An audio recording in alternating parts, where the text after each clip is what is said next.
so much. And thank you everybody for joining us. I'm going to share my screen here. I am certainly glad that that part, the bio part of this is over. That's my least favorite part of this whole thing. Um, why the long face? Heredity. I'm always amazed that if we have a family history of a certain disease, cancer, diabetes, we understand that we are at a higher risk category for getting that disease. Why? Well, because of genetics. We also understand that two different people may present with clinical depression, but they actually may require a different medication. There isn't one antidepressant that works for everybody, or one blood pressure medication that works for everybody. It could be a different combination of medications or a completely different medication in general. Why, again, do they need these different things? Genetics. And that's because pretty much everything comes down to our genetics. In fact, 50 to 60% of our athletic performance and 40 to 50% of our aerobic fitness is due to our genes. So how could we possibly give everybody the same training program if over half of our response to that training program or our output is due to our genes? Up to 70% of our weight and our metabolism is due to our genes. Once again, if 70% is due to our genes and our genes are individual, how then can we give everybody the exact same diet and expect it to work? 40% of our risk of anxiety and depression is due to our genes. 28% of cardiovascular disease risk is due to our genetics. And what do I mean when I say it's due to our genetics? Well, just because we have a gene doesn't mean that we're going to express that gene. So the actual gene that we contain, our individual DNA, that's like our nature, right? And that's called our genotype. But whether we turn that gene on and express that gene, the purpose of a gene is to make a protein. And that protein then goes and does a job, makes a hormone, makes an antibody, increases detoxification, decreases it, increases inflammation, decreases it, all sorts of things. Whether that gene is turned on and makes that protein that then makes that characteristic, that disease, that inflammation, that antibody, that's called our nurture or our phenotype. So how it works is just because we have a gene that might say, I have an increased risk of being overweight, doesn't mean that we are going to be overweight. What we're going to do today is look at that gene and say, okay, I don't like the coding of the gene. Let's make sure we turn that gene off. Our genes can also determine how we respond to exercise. Does it increase our metabolism? Does it decrease it? Does it increase hunger? Does it decrease it? Does it increase cholesterol? Or does it decrease it? All those things. We also can learn about the production and conversion of hormones, how much estrogen we make, testosterone, serotonin, dopamine, and how many receptors they have to bind into our body. So what effect those hormones can have. Our ability to clear out toxins in medications. Do you clear them out really quickly, decreasing inflammation, or do you clear out medications really quickly, necessitating a higher dose to get the same effect? Our response to inflammation, whether it's from trauma, whether it's from infection, whether it's from pollution. Our ability to repair ourselves, or how easily we're injured. Do you make more than the normal amount of an enzyme that breaks down collagen, or do you repair that collagen really well? Our stress response, once it's turned on, can you turn it off easily, or do you tend to get stuck in that stress loop? How well we absorb our food, our vitamins, our minerals, our risk of all sorts of diseases, cancer, autoimmune, diabetes, and so much more. So when I talk about a gene or turning a gene on or off, what am I really talking about? Well, a single nucleotide polymorphism. And that's just a big word that says this is created when a cell goes to replicate itself. So each time a cell goes to turn over in our body, the DNA of that cell makes a complete exact copy of itself, and then it divides into two. So what happens though is if a typo is made or a mistake in copying that DNA, we get a different set of DNA or genes. So we can see the top strand of DNA here, GGC, CCG. When that goes to divide, that middle G made a typo and it swapped it to a different base nucleotide called an A. So now we have a different set of chromosomes here, a different set of genes, or what we call alleles. And again, the purpose of that gene is to make a protein. So the recipe for the protein in the top strand of DNA is different than the recipe for the protein in the bottom strand of DNA, which means different recipe, different protein being made. So what's the consequence of this different protein being made? Could be absolutely nothing. Depends on what the gene is. It could be inconsequential, such as, do you like the taste of cilantro or do you not? Really? Not that impactful in my life. But it could be extremely impactful. It could be our susceptibility to a disease, our response to a medication, how well we absorb food, how fast is our metabolism, how well or strong our immune system is. It could have a really big effect or not a big effect at all. So my job is to look at how somebody codes for a gene and say, this is fantastic. I want to keep this turned on, and this is how we turn it on. This is not so great. I want to turn it off, make sure it's turned off. This is how we turn it off. There are three main types of codings when it comes to genetics. So when we think about taking genes from our parents, we take one from mom, one from dad, and that makes our gene. It's not really a gene that we take, it's something called an allele. So we take one allele from mom, one from dad, and that makes our gene. If we take a good allele, one that carries with it what's called the better characteristics, that's called a normal allele. If we take normal from mom, normal from dad, our gene is now called homozygote normal. So two good alleles, two good associated symptoms. If we take one good, one not so good, that's called a variant allele. That is called a heterozygote gene or position. If we take two of the not so good alleles, that's called homozygote variant. So just very quick, again, review from sort of high school biology. If we look at the two parents here, the big T's and the little t's, both of these parents are heterozygote. So if you take a big T from mom and a big T from dad, you see down on the left corner here, that's a T and T, that's a homozygote normal.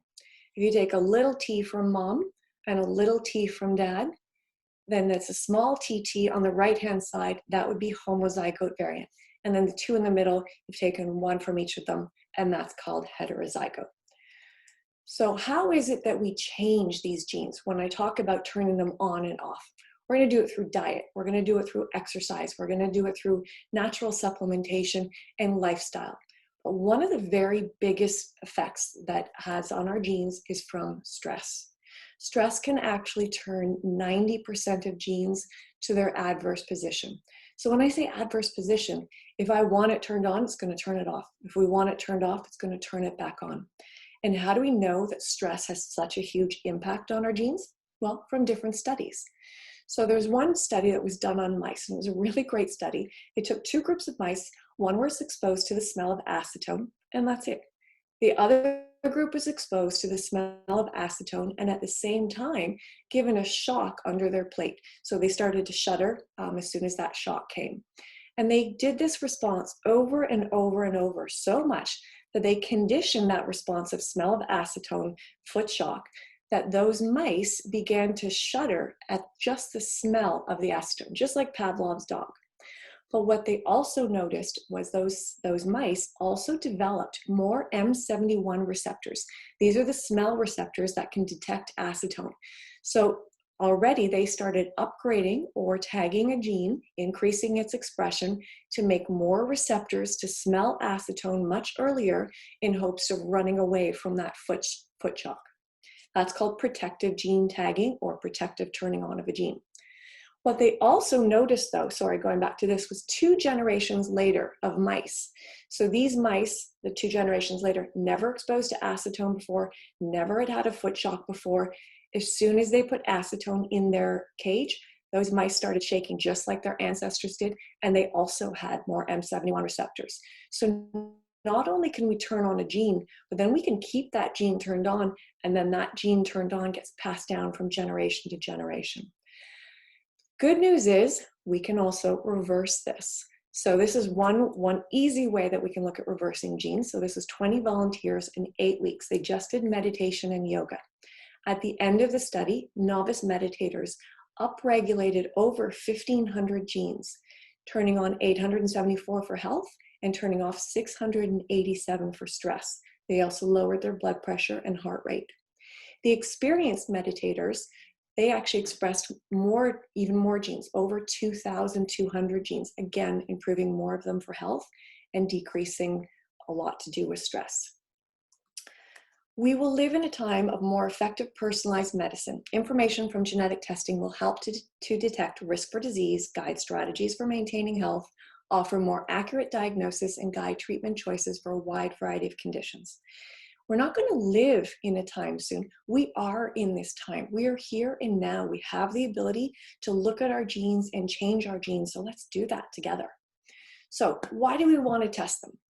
Well, we may not be responding to a particular treatment. Have you tried a diet? Have you tried a different exercise platform and thought, why, my best friend lost a ton of weight doing that or got into great shape. Why is it not working for me? This is where we want to look at genes. Or there's a family or personal history of a disease. You want to look at, do I own those genes for that? Which ones are contributing to it and how do I turn them off? We also have inadequate lab testing. A lot of our hormonal lab testing looks at that hormone at that pinpoint moment in time, just that second that they withdraw your blood. Or if you're doing a 4-point salivary test, 4 points throughout the 24 hours.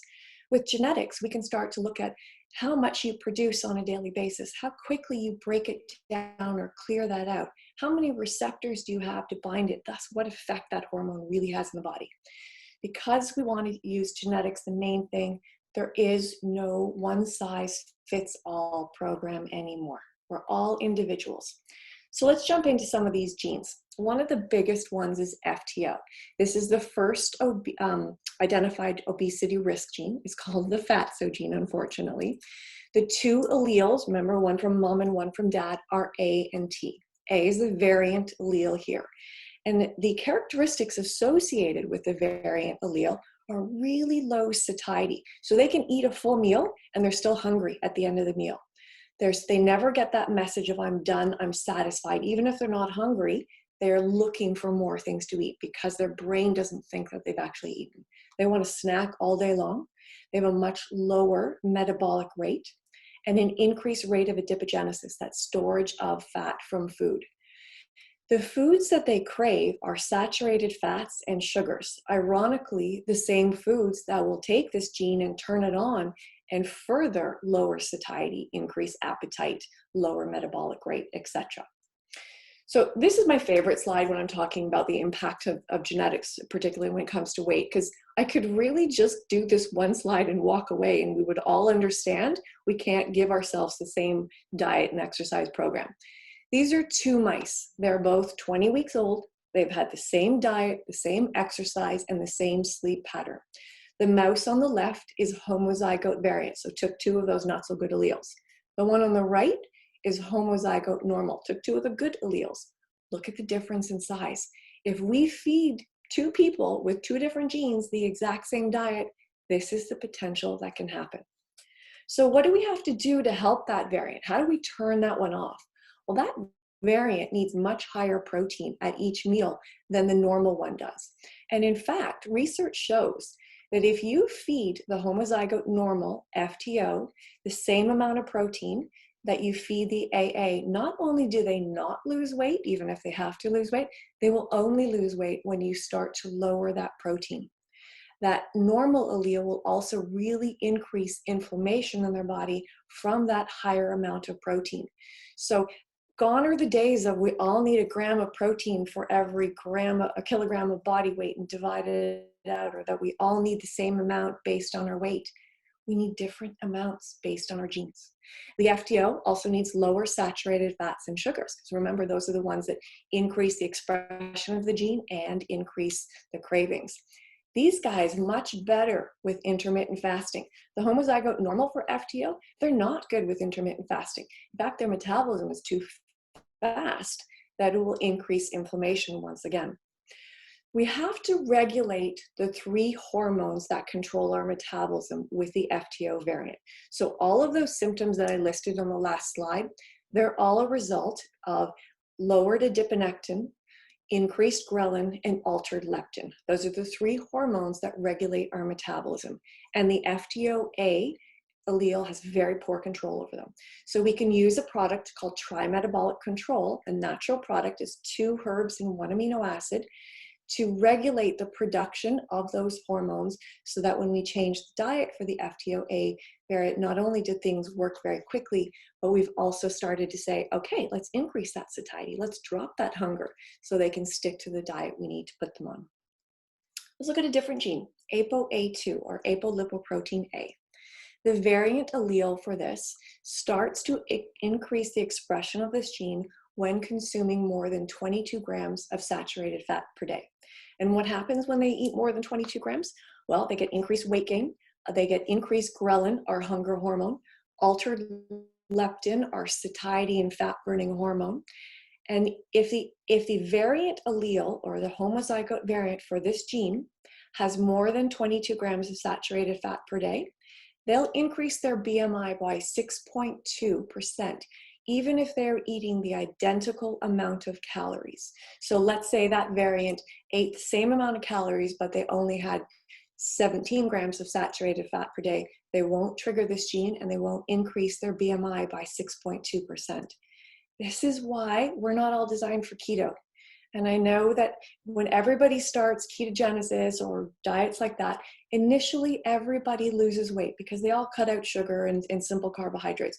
We're all going to initially lose weight if we cut out those nasty foods, absolutely. But the key is what happens long term? Do you continue to lose and feel great? Or do you start to stagnate in that weight loss? Do you then start to gain weight? Do you increase inflammation? Do you increase cholesterol 4, 6, 8 months down the road? This is one of the main genes that tells us that. So let's look again at that 22 grams of saturated fat and a ketogenic or bulletproof type diet. So we know that they start their days with coffee and they throw in either MCT oil or coconut oil, generally about an ounce of it. Well, right there, that's 16 grams of saturated fat. Then they throw the butter and the ghee in, that's 7.6 grams of saturated fat. Right there in their morning coffee, right over that level of saturated fat. They're over the 22 grams, which means anything they eat for the rest of the day, they're storing as fat. They're starting to increase their cholesterol, starting to increase their inflammation, and increase their hunger and desire to keep eating more. Now, we think about fat as a very satiating type food of like, I eat that and now I'm not hungry. Yeah, you will for about an hour. But if you're ApoA2 variant and you go over the 22 grams, after that hour, your hunger goes way up. So what does the variant for ApoA2 need? They need to eat less than 22 grams of saturated fat. Really easy way to do that. Have more almonds and walnuts, which are more monounsaturated fats versus say the Brazil nut or the cashew, etc. Have more fat-free dairy products because that's going to lower the saturated fats.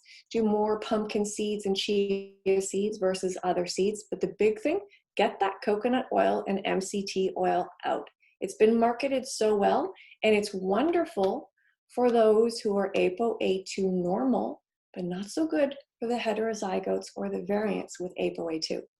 If somebody is going to cheat, they're going to have a meal that's high in saturated fat. Let's say it's a birthday and they're having, I don't know, fries or birthday cakes or whatever.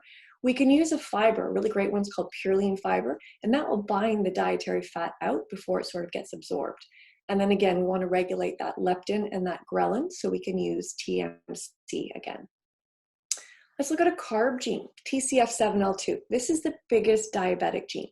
This is a gene which talks about when you eat carbohydrates, how much insulin do you make? Does it increase the risk of diabetes and obesity and metabolic syndrome?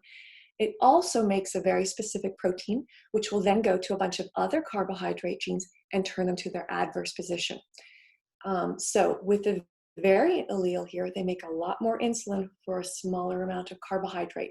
So they're going to gain more weight when they eat more carbohydrates, increase the risk of diabetes, as well as increasing an inflammatory response, particularly in the GI tract, increasing the risk of colon cancer. So this is really what it looks like. The normal TCF7L2, if they eat the banana on the right side here, their body will treat it as if they ate the amount of sugar of that size of a banana. If the variant TCF7L2 eats the same banana, so the size of the one on the right, their body treats it as if they ate a banana the size of the left banana, the very large one. So that what we need to do for those people is decrease the amount of sugar or simple carbohydrate that they're eating to make it match that smaller banana. So we have to reduce that simple carbohydrate intake. to either 2 or 3 meals, depends on the combination of genes that come up, and decrease that carb size to about half the physical size of the protein. Now, when I talk about carbs, it's not all carbs. It's the grains, and that includes all the good organic kamut, spelt, quinoa ones. They're still all grain. Starches, even if it's a sweet potato, fruits, sweets, and alcohol. Vegetables, salads, they are carbohydrates too. They also break down into sugar, but they have a different structure.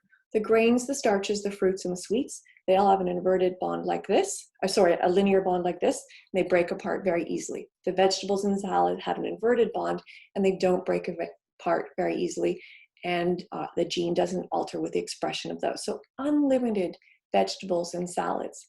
If there is any instability in the blood sugar, we can use something called resveratrol extra that will help, again, balance out that blood sugar. Just as a note, because I do get this all the time, people are like, well, why is fruit in there? Fruit is a different type of sugar. It's a good carb. Yes, it is a different type of sugar. It's a fructose versus a glucose, but fructose actually has a faster transportation from the bowel into the blood than glucose, table white sugar, does. And just to put it in perspective, one apple, let's say, has 23 grams of sugar. One Kit Kat chocolate bar has 21 grams of sugar. Now, I didn't just say, let's go eat a Kit Kat chocolate bar, but it's just putting that in perspective. One banana is 2/3 of a cup of white sugar. Great during a marathon. The reason why they're there during marathons. Not so great, particularly if you are heterozygote or variant for TCF7L2. FKBP5, this is one of our stress genes. So the variant allele here makes more of this protein FKBP5. And what does this protein do? Well, when we have a stressor, our adrenal glands, our stress glands, they release cortisol, adrenaline, and noradrenaline. And they push us from the parasympathetic side, the quiet side of our nervous system, into the sympathetic side, that fight or flight side. And those hormones then redirect blood and nerve supply from our digestive tract into our muscles so that we can then go fight or flight. Once we have dealt with that single stressor that our body's designed to deal with, just a single stressor a day, those same stress hormones bind into a gland in the brain called the hypothalamus and another one called the pituitary. And when those stress hormones bind into those glands, that's the signal to the central nervous system to say, great, I'm done with this stressor. Stop telling my adrenal glands, my stress glands, to keep making more stress hormone. But this protein, this FKBP5 protein, it actually blocks those receptors. So what happens is when somebody is variant for this, or even heterozygote, they have a stressor, they're unable to turn off the stress response. So they may have dealt with that stressor yesterday, last week, 3 years ago. But their brain doesn't get that message that that stressor is over. So they keep making more stress hormone all day long, every day, independent of whether there's a stressor there or not. And these are the people that get stuck. There's a higher rate of anxiety, higher rate of depression. They're constantly thinking about that stressor. There's more post-traumatic. And we know that cortisol itself reduces the rate of the metabolism from 92% down to 35%. So again, increased risk of obesity here. NR3C2, this is another stress gene. This is a gene which makes the proteins to make those receptors on the hypothalamus and the pituitary to shut that stress pathway off. And the variant allele here makes very few receptors. So again, there's less ability to shut off that stress response. So again, increased anxiety, increased depression, increased obesity, sleep disorders, everything that we think of with that stress response. And don't forget, again, that stress hormone cortisol turns 90% of genes to their adverse position. And how prominent the stress response is in these two genes. The brain image on the left is an individual who is normal for both of those genes. The brain image on the right is an individual who's variant for both of them. So this is a functional MRI, and this is two people who went through mental stressors. So they gave them mathematical equations in a short period of time. Look at how much highlighting is on the brain on the right. This is the response of people to what we would think of as smaller stressors when they have the variants within these genes. So we can't treat them in the same way again. We can't give them the same anti-stress medications, pharmaceutical or natural, or tell this person on the right to just deep breathe and control their stress. Person on the left, we might be able to do that with, definitely not on the right. So what do the FKBP5 and NR3C2 genes need? Absolutely regular exercise. Got to do it to up that serotonin and dopamine, lower that cortisol. Meditation, laughing, deep breathing, stop multitasking, all those lifestyle variables we talk about. But they also need something to unhook those receptors, to stop blocking those receptors in the brain. And this is where we use something called Serotonin Plus, which is the natural product which will decrease the excess release of cortisol within 24 hours from the adrenals, but then it will start to reset that stress pathway by unblocking those receptors in the hypothalamus and the pituitary. So now let's look at the integration of genes, because we can't just look at gene by gene and treat it, that all of our genes interact together. So let's use exercise as an example here. We have a gene called actin-3, and this is a gene which talks about how many fast twitch versus slow twitch fibers do you make. So this individual here is what we call CC, or they're homozygote normal. So they have a ton of fast twitch fibers, so their muscle fibers are ideal for sprinting. The fast twitch CC allele person also has a really thick myelin sheath on the nerves to the muscles, so they get that really quick messaging system of, I'm going to do those explosive movements, and the muscle gets that message right away. So ideal for sprinting. But our type of exercise that we're designed for is not just by going by just our muscle fiber. We also have to look at our blood flow to our muscles as we exercise, and that's our next gene. That's the ACE gene. And here we're variant, or this individual is variant. This means a decreased and slower blood perfusion to the muscle. It'll go for a long period of time, but that sprinter needs a whole lot of blood there in short stints. The endurance athlete needs a little bit of blood flow, but for a long period of time, and that's what this person does. This individual, through this gene being normal, also has less control of sodium potassium. So they don't get a big release of control of the sodium potassium pumps. It's more, again, longer, slower control. If the person with the ACE variant gene, that endurance style, tries to do sprinting, they're actually going to increase creatine kinase, which is an inflammatory muscle marker in the blood. It's a kidney factor that shows we've been breaking down our muscle, and they're going to increase the inflammation in the muscle. Then let's look at the next gene, which is ADRA-B2. This is a gene which talks about how well do you perfuse the muscles with oxygen by bronchodilation through the lungs while you exercise. Again, here they're variant, which means they have very few receptors here. They have less bronchodilation, so it's that longer, slower delivery of oxygen. It's not that whole pile of oxygen at once that the sprinter needs. So what do we do here? Because the muscle fiber type says, let's sprint, but the blood flow and the oxygenation says, no, you're actually more for the half marathon, even marathon. So we have to moderate their workouts. Can't do either extreme. We've got to bring them more down towards the middle and a little bit more towards the endurance side. So they can still do sprints if they want, but they have to be longer, slower sprints. It's not that traditional 30 seconds full out with a 10-second stop.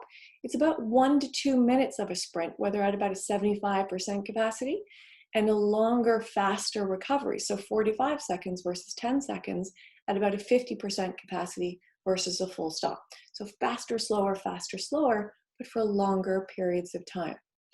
And they need to do longer workouts. It's not that 30 minutes, it's about 45 minutes to an hour as a minimum.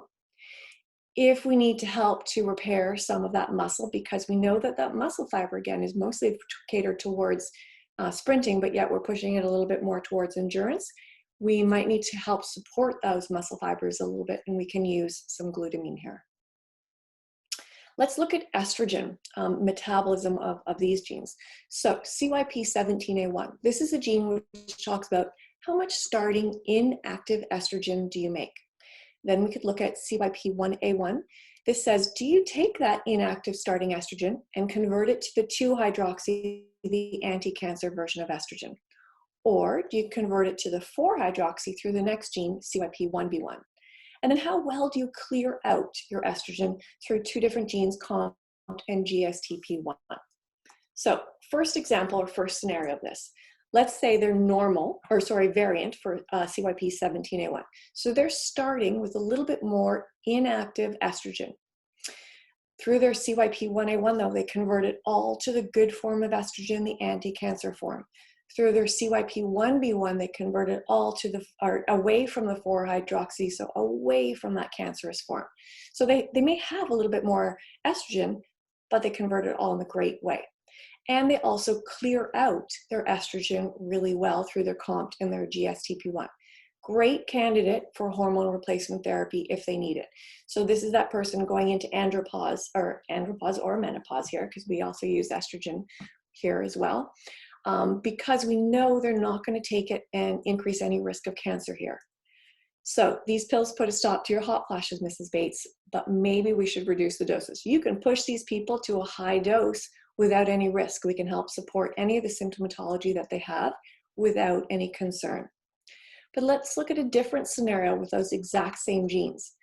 You're starting out with a normal amount of CYP17A1, so a little bit less than the normal amount of inactive estrogen. So smaller starting point, but they push it all to that 4-hydroxy and away from that 2-hydroxy. So they're pushing it to the bad kind of estrogen, and then they don't clear it out very well. Really poor candidate for hormone replacement therapy. These are the people when we talk about somebody being positive for the BRCA gene and never getting breast cancer, that's this guy, because they push it all away. They never stimulate that BRCA gene with the 4-hydroxyestrogen. Then we have the people who are negative for the BRCA gene but still get it. That's this guy, because they're pushing it all towards that 4-hydroxy. So what do we have to do here? Definitely stay away from HRT of all forms, whether it's natural or whether it's pharmaceutical. And we need to use something to convert that 4-hydroxy into 2 and then clear out that excess 4. And we do that with something called DIM and detox. We also use liposomal, the DIM and detox will convert the 4 into 2, and glutathione and NAC will help clear out that excess 4. Really important for these people. So let's look at serotonin as another example. So first scenario, we have a gene called 5-HTT-LPR. If they're variant, that means they have a very low reuptake of serotonin, decreased transportation of serotonin from blood into that receptor. Let's look at their TPH2. This is how much serotonin they actually make. Here they're normal, so it's great. They make a ton of serotonin. Problem is they can't get it from the blood up into the receptor. And then their MAOA is heterozygote, which means in the middle, this is a gene which talks about how well they clear out the serotonin. And here they clear it out, not at the fastest rate, but not at the slowest rate, sort of right in the middle. So they make a ton of serotonin. They just can't get it, and they clear it out, and it's a little bit more than the normal rate, but they can't get that serotonin up into the receptor. So they may be depressed, right? Because if serotonin doesn't bind into the receptor, we're going to have symptoms of depression. But this is not a good candidate for serotonin support. You throw more serotonin into this person, and you're increasing those blood levels again where they can't transport it to that receptor. They go into something called serotonin syndrome, which is increased anxiety, increased anger, hypermobility, etc. Let's look at a different scenario with the exact same genes. Now they're normal for that transportation of serotonin from the blood to the receptor, but they're heterozygote for how much serotonin they make. So they actually make a little bit less serotonin. So there's less in the blood to actually get up into that receptor, and they clear it out again at the same rate as the scenario before, a little bit faster than normal. So we actually have less starting serotonin in the blood that they clear out at an equal rate. We have the ability to really upgrade it to those receptors. We just need a little bit more serotonin. Great candidate for an antidepressant without any side effects. We can do it naturally with something called Sero Plus, or we can do it pharmaceutically with any of our antidepressants there. These people won't have the adverse side effects to the antidepressants that these people will. So let's put these into case studies. Let's take a look at what's going on here and put it in sort of real life. This is a 39-year-old male who began working out 2.5 years ago. He runs 30 to 40 minutes a day, moderate pace, 4 times a week. Did weight training, 8 to 10 reps, medium weights, 3 sets, 3 times a week. So pretty, great average working out here.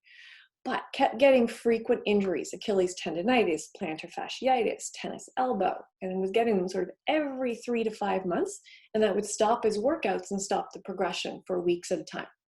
So he was assessed for gait, and we found out that he was a heel striker. Looked for orthotics, didn't need those, and on examination revealed that he had a bit of calcaneal encephalopathy, so it's a bit of fluid buildup, almost bone bruising in the calcaneus. The MRI showed that there was beginning stages of an Achilles tear, and ultrasounds showed calcification in his of the tennis elbow. So did cortisone injections into the plantar fascia and into the right elbow to help to try to control those. Let's look at, and that's when he came into me. Let's look at the genotyping for here. So MMP3, this is a gene which makes an enzyme which breaks down collagen in joints, in skin, tendons, ligaments. He was variant. He made a lot more of that enzyme than the normal amount. So any sort of strain on those joints and tendons, he kept breaking them down. COL1A1, this is a gene which increases the production of the collagen type 1, which goes into repair that collagen in the tendons and ligaments and joints. He was heterozygote, so he made a little bit less than the normal amount, so he wasn't repairing those joints well. And two big inflammatory genes, TNF-alpha and interleukin-6.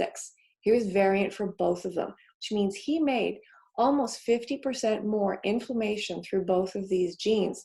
So whenever there was an injury, just poof, right out in terms of inflammation, which then further starts to degrade away the tendons and ligaments.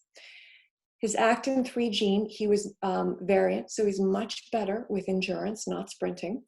ACE gene, heterozygote, so again needed to moderate, though, the length of the endurance because it wasn't a full blood flow there. So what did we do? K-tape over both of the Achilles and the elbows. Heel inserts just to sort of lift up the heel and decrease the strain a little bit on the Achilles tendon. Use something called ligament restore, which will help to decrease the production of those enzymes and decrease the inflammation.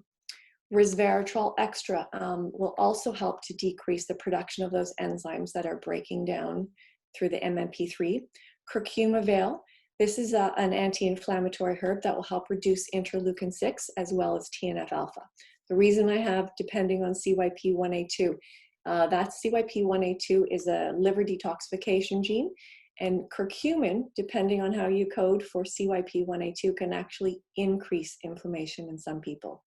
Others, it greatly decreases it. For him, it decreases it. Moved him over to running in the water, so there was no strain and pressure on the joints, and ice, ice, and always ice. So the daily pain and irritation in the Achilles reduced within days because of the K-tape. Then 2 weeks into the treatment plan, he felt as if he could run, like sort of a quick little burst of run if he had to quickly get to a bus, and he would not have any flares afterwards, or even that little motion before would set off something. The elbow pain was almost gone by week 3 and completely gone by week 6. At week 4, he had no pain, reintroducing running twice a week, so out of the water, back on land, and was back to running 4 to 5 times a week by week 6. Ligament restore, we dropped to 1 capsule twice a day, but kept all of the supplements in. And a year later, he ran his first half marathon and PB'd in his next 7 races over the following 2 years. Let's look at the next study, case study 2. 34-year-old female, distance runner in her early 20s. She was slim. She ate a very balanced diet of protein to carbs to fats, 25, 50, 25. She dropped most of her exercise, though, when she graduated university and started working as a lawyer. She was sleeping only 6 hours a night and waking between 2 to 4 in the morning. Waking between 2 to 4 in the morning is a classic keynote for high cortisol. So if you find yourself staring at the clocks there, you got to start thinking cortisol. She gained 17 pounds in 6 months, and she didn't even change her diet at all. She started eating more keto style after that weight gain, and she began running again, training for a half marathon. She did this because everybody was doing keto, and that was the diet to lose weight. She gained 7 more pounds, though, in the month, and she felt more fatigued. So let's take a look at her genes. Well, her TCF7L2, that carb gene, she was actually fine with carbs. Another carbohydrate gene called IRS1, she was heterozygote. So this one says, okay, she's not horrible with them, but I need to pull them in a little bit. Her ApoA2, though, that one with saturated fats, she's variant. She is not good at all with keto, not good at all with high saturated fats. And FTO, this is a different FTO than the first one that we saw. This one also responds with saturated fats. There's a 2.6-fold increase in weight with saturated fats over 18 to 20 grams per day. If I look at her genes, she started, remember, if you looked at, started doing more endurance running, but her actin-3, she's much better with sprinting. Her ACE gene, that blood flow, need to moderate the sprinting a little bit because she's heterozygote here. And her ADRA-B gene is normal, again, cater towards sprinting, not that endurance. So what did we do with her? Well, we actually returned her back to her, closer to her original diet, more of those healthy carbohydrates. So she could have about 2/3 the size of carbohydrate at every single meal, 2/3 the size of the protein. But we had to reduce that saturated fat to less than 22 grams, maintained moderate protein at 0.7 grams per kilogram body weight divided by 3. So again, we might look at this as a lower amount, but because of her FTO coding here and her genetic coding, she needs that lower amount to keep the inflammatory response down and to actually lose the weight. Changed her to a modified HIT, where 80% work efficacy for her sprints, 35 to 40% for recovery. Use something called Seronetin Plus, which is a very specific protein sequence, again, that we spoke about to drop the production of cortisol and reset those receptors in the brain. We're going to do 2 capsules twice a day, 1 dose an hour before bed, and also use 1 if she woke in the middle of the night between 2 to 4. And then I'm going to use some time-released melatonin, about 6 milligrams before bed. Just a note again with melatonin, it is not a sedative. It is something that pushes the brain from stage 3 into stage 4 sleep, the deep sleep, the rejuvenating sleep. She started losing 2 pounds in the first week, felt much less muscle fatigue. She was sleeping through the night by day 10 and a lot more rested on waking. At 8 weeks, she had lost 19 pounds, and by the end of the 3rd month, she had lost 28 pounds, so even more than she'd started. 2 years later, she was spending much less time working out than she was before, eating much more food than she was when she was gaining the weight, but she's kept it off. Her energy was great, and her sleep was consistent. So now I'm going to quickly do a comparative case study. So in these 2 studies, you look at 2 individuals, both who present with anxiety. And if we didn't look at their genes, we might give them the same treatment protocol, but they actually need completely different treatments. So Andrew's a 42-year-old male. He'd always been anxious, but lately started experiencing alternating depressive bouts with his anxiety. He was promoted to head of his department 8 months prior. 2 months later, he began waking at that witching cortisol hour, 3 a.m., with racing thoughts. He also noticed that he had an inability to let go of an issue. So if he dealt with a work issue 2 weeks before, it just kept going through his head over and over. Started experiencing joint pain and irritation. And he said that he felt like he was underwater all the time, physically and emotionally. Also began experiencing frequent headaches and some hot flashes, or what he called hot flashes, with some chest tightness, particularly on stressful days. So if we look at his genotype, he made a lot more of that protein that blocks the stress response. He had much fewer receptors to turn off that stress response. He made more of a hormone called CRH, which stimulates that stress response. He didn't clear out those stress hormones very well through his COMT gene. When looking at one of his sleep genes, he blocked his natural circadian rhythms of his sleep cycle. He produces a lot more inflammation through that interleukin-6 gene, and we know that cortisol is also a stimulant for inflammation. And he also breaks down his tendons at a much higher rate because he was heterozygote for that MMP3, which makes those enzymes to break down the joints. So we're going to put him on Seronetin, 2 capsules twice a day and 1 in the middle of the night to restore normal patterning to the stress cycle. We're going to use resveratrol to inhibit those enzymes that are breaking down the joints and to reduce interleukin-6, that inflammatory marker. We're going to use time-released melatonin to help that natural circadian rhythm back. We're going to use a probiotic. He was already on that. Put him on massage therapy and deep breathing. Within 48 hours, he reported feeling like he could breathe again. 2 weeks later, he was sleeping 5 out of 7 nights, and if he woke, he was able to go back to sleep more easily. 3 weeks later, the stress of his new job started to look more like excitement, so he changed his whole process here. His headaches and his, quote, flashes of heat were gone. Bowels and digestion, 80% better. That's why he was taking the probiotic. 2 months later, we reduced his supplements to 1 twice a day, increasing only as needed for increased stress. 1.5 years later, he was promoted again. This time he was thrilled about it and handled it with quiet success. So to keep him in and to keep all of his genes in the same place, to stop the irritation of the joints, to stop the hot flashes, to stop the bowel, what he needs is that Seronetin Plus to reset his worst genes were his stress genes, which then started turning on all of the other genes. If we look at Catherine, she's a 47-year-old mother of 3, one child with special needs. Her father-in-law passed away and her mother-in-law moved in with her family. So she was now basically caretaking of 4 kids. She began to resent the situation. She received little understanding from her husband. She began having frequent stomach pains and she felt angry and overwhelmed all the time. Normally, she would deal with any stressor by just going out for a long run. But lately, she had continual tendinopathies preventing this. So again, we see anxiety again. We see joint and irritation and inflammation. But if we look at the genes here, she's normal for that protein. She doesn't block any of those receptors in the stress response. She makes a few less stressors or receptors through her NR3C2, but still better than the guy before. She has normal production of CRH, stimulating that stress pathway. She's got a fast clearance of those stress hormones out versus a slow. Normal sleeping patterns, moderate inflammation, and a high enzyme production. And again, we know that stress will also increase that enzyme production. So what did we do here? Because of those stomach pains, we used something called GI Revive, which is an anti-inflammatory wound healer for the GI tract. We use resveratrol again, but in a higher dose, 2 capsules twice a week for 8 weeks, and then reducing it to 1 capsule twice a day to lower those enzymes, lower that inflammation. Use something called hydrolyzed collagen to help rebuild up the collagen because she was breaking it down so quickly. And then use the same Seronetin Plus, but much lower dose here. Much lower dose here because the stress response was better.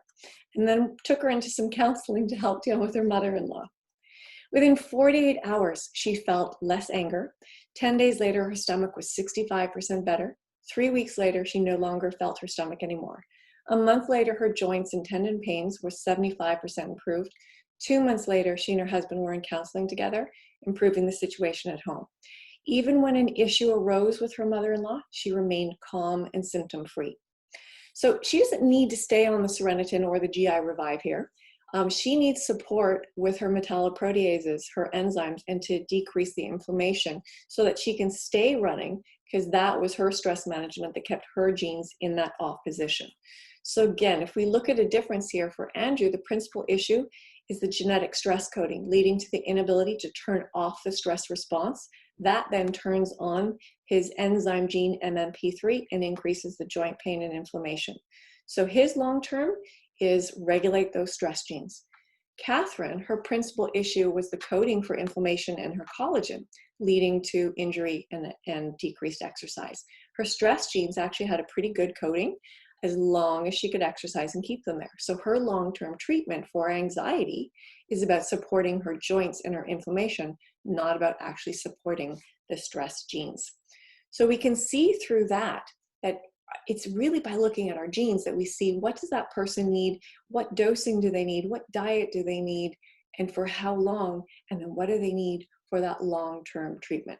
So if you really want the lowdown, you need to look at some of your DNA. Thank you. I welcome any questions that anybody may have. Thank you so much, Penny. That was great. Very informative. I really like some of your case studies specifically, especially from the perspective of a physiotherapist, where of course we're focused so much on that physical side of healing, but I've often wondered, how nutrition can play into this, and now even more so how genes can influence that. So I thought that was really great. Excellent. We'll move to some questions now. So the first question coming in is from Nora. And Nora's wondering how personal genetics interventions can help with osteoarthritis specifically. Absolutely. So osteoarthritis, a couple of those genes that we mentioned in here, that MMP3. So we know that osteoarthritis is inflammation of the articular surface of the bone, so that collagenous tissue in between the joints. So we're looking at how quickly we break it down with those metalloproteases, that MMP3 gene, how well we repair it when we start to break it down through that COL1A1. And then the big thing is, how much inflammation do you stimulate when you are exercising, when you are walking, or when you start breaking down that tendon? And that's through interleukin-6, as well as another one called TNF-alpha. So those are sort of the main group of genes. There are some other ones that we can look at, but if we look at how quickly we break down our collagen, how quickly we make it, and how, with what strength do we inflame it, it really tells us everything we need to know about our osteoarthritis. Because we may have some people that the inflammatory response is almost normal, but the degradation of the collagen is huge. So people tend to only treat the inflammatory side, just throw these pharmaceutical or natural anti-inflammatory substrates at them. That may not be what we need to do. We need to rebuild the collagen, and we need to reduce the enzymatic treatment there.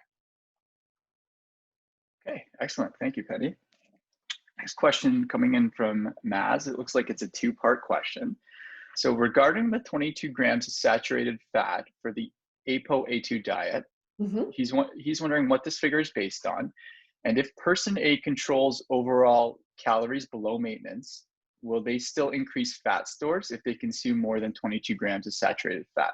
Yeah, so in the lecture I did mention that if the variant individual eats the same amount of calories, but there's more, but within those calories, the amount of saturated fat is over 22 grams per day, they will trigger that gene, and they will trigger fat storage, increase ghrelin, increase inflammation, and increase cholesterol. What it's based on is science. There's repeatable studies with all the genes that I spoke about. Time and time again, you trigger that gene, you turn it on, this is the response that it will get. Okay, great, thank you. Next question coming in from Winton. He's wondering, how is the genotyping determined? Absolutely. So what you do is you do your 23andMe, health and ancestry. So not just the ancestry, that's great if you want to know your background, but if you're interested in your health genes, you need to do health and ancestry. And just a little plug for 23andMe right now, it's actually on sale, wickedly right now, only until the 10th. It's on sale for Mother's Day, and almost 50% off. The reason I use 23andMe is because it is the most economical genetic testing platform with the widest variety of genes. There are certain gene testings that you can do that will only give you, say, methylation, or only give you diet, or only give you exercise. I want to look at the whole body, so I use the 23andMe. And then you can, through SEMI, you can talk to anybody at SEMI at the front desk. You can talk to Douglas, you can talk to any of you guys, and set up a genetic consult. So I will then pull out all the variety of genes that I need and put together basically a 65-page report on everything you want to know about you, how you need to exercise, how you need to eat, what your hormones are doing, what your immunity is, risk of disease, you name it. Excellent. Thanks, Penny. Another question coming in from Suzette. She's wondering how this protocol can work when you are on thyroid medication, has been diagnosed with hyperthyroidism and is switched to hypothyroid after radiotherapy. How is this affected by your genes? So what I do is I also look at a variety of different thyroid genes. So how well you convert T4 into T3, production of TSH, etc. So for somebody like yourself, when you've gone into hypo position, you'll be on synthetic thyroid, which is essentially mostly T4. So the genes that I would be looking at there talk about how well you take that medication and convert it into T3, which is 90% of the work of the thyroid. Or if you're taking like a desiccated T3 or an Armour medication, which is slightly more T3 than T4, do you actually keep that T3 as T3, or do you then convert the T3 into something called reverse T3, which is entirely inactive? We also, again, want to take a look at that stress pathway. The thyroid pathway, which you're probably aware of, is the three glands are the hypothalamus in the brain, the pituitary in the brain, and then the thyroid. The stress pathway is the hypothalamus in the brain, pituitary in the brain, and then the adrenals. So 2/3 of those pathways for stress and thyroid are overrun with each other. They're the same 2/3. So when you start overrunning a stress pathway, that's generally what starts to trigger the thyroid pathway. So even if you are post radioactive therapy and in a hypo position, we can still alter the expression by altering the stress response. So you need to know where that is as well. But we also need to know if your genes let you keep your T3 as T3 or you're going to convert it away. Excellent. We'll have one last question, Penny, as we're getting close to 10 a.m. and I'm sure everybody would like to get out and enjoy the rest of this beautiful day.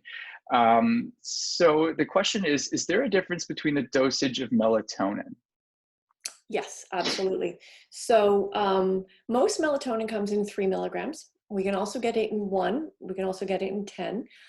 Who needs what dosing is very different. The first misnomer with melatonin is everybody thinks it's a sedative. It is not a sedative. It will never put you asleep. It will never keep you asleep. It regulates the wake-sleep cycles because it is our circadian rhythm hormone.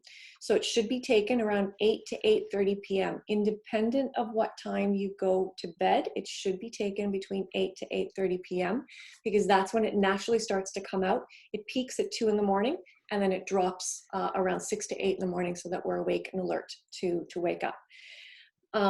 Genetics shows us who makes much less melatonin, who has very poor control over circadian rhythms, therefore who needs a higher dose. Melatonin's job is to push us, apart from the circadian rhythm, to push us from the less efficacious stages of sleep, stage 3, 1, 2, and 3, into the prime, deep, rejuvenating sleep, which is stage 4. So that's why we want to use it. People who are very stressed, they block the production of melatonin, they need a higher dose. People with cancer generally take between 20 to 22 milligrams per day. Alzheimer's patients take between 18 to 20 because melatonin has a slew of other effects in the body, massive anti-cancer, massive anti-dementia, Alzheimer's by different routes, decreasing inflammation in the brain, increasing apoptosis and anti-cancer process in the body. So the dosing depends on each individual, your stress response, your genetics, pre-existing health conditions. The other misnomer is that you can't take it every day and you'll teach your body not to make your own melatonin from it. Also a misnomer. The body does not regulate our levels of melatonin and say, oh, I've got too much, I'm not going to make it today, or you just took a pill of 6 milligrams, I'm not going to make it tonight. There's no feedback loop within the melatonin cycle, which means our body's not monitoring our production of it the next day according to what's in our blood. So this is one of those where more is better. If you take it consistently for 3 years and you forget to buy a new bottle and you miss a week, your brain will take over. So it's not like taking most other hormones in the body. Okay, great. Thank you so much, Penny, again for being here today. And thank you guys for attending as well. If there are any specific questions on how to get involved or you want to ask something a little more further, I'll direct you to our email, shepherd@semisportmed.com. Shoot us an email and we will get back to you relatively quickly and direct you towards Penny accordingly. Okay. All right, guys. So thanks again. Enjoy that rest of that beautiful day out there. Get outside and get some sunshine, and we'll see you next time. Thanks for spending time with us. Have a great weekend. Bye. Bye. Bye, everybody.